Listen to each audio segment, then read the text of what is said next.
بنویسیم روی خاک، رو درخت، رو پر پرنده، رو ابرا. بیا بنویسیم روی برگ، روی آب، توی دفتر موج رو دریا.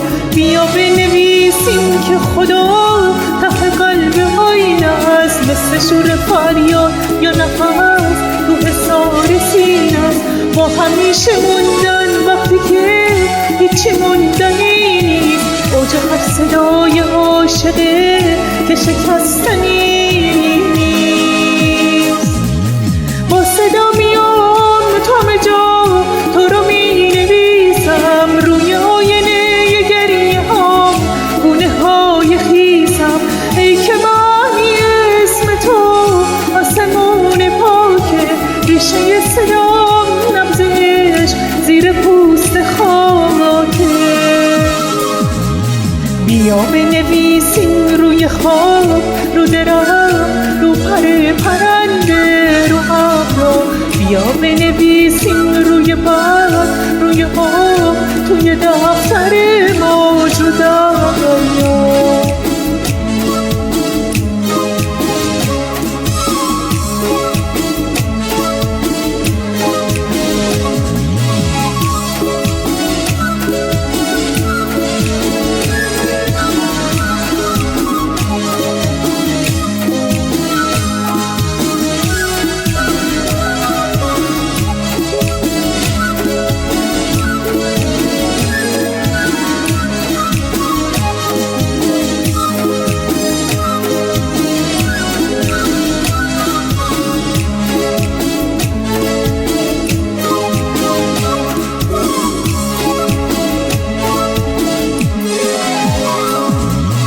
توی خواب خاک ریشه ها آسمه شکفتن، هم صدای من میخونن وقت از تو گفتن.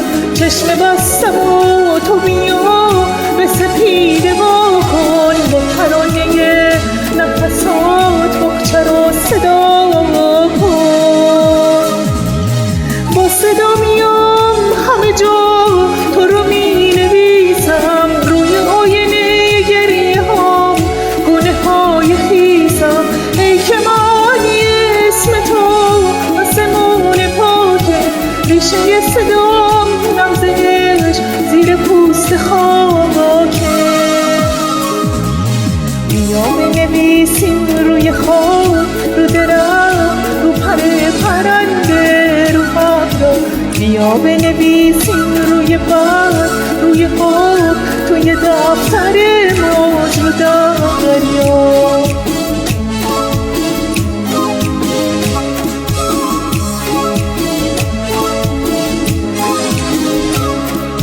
با ترانه نفسات من ترانه میگم، اسم تو مثل یه غزل عاشقانه میگم. بیا که دیگه وقتشه، وقت برگشتنه، بوی پیرهنت که بیاد لحظه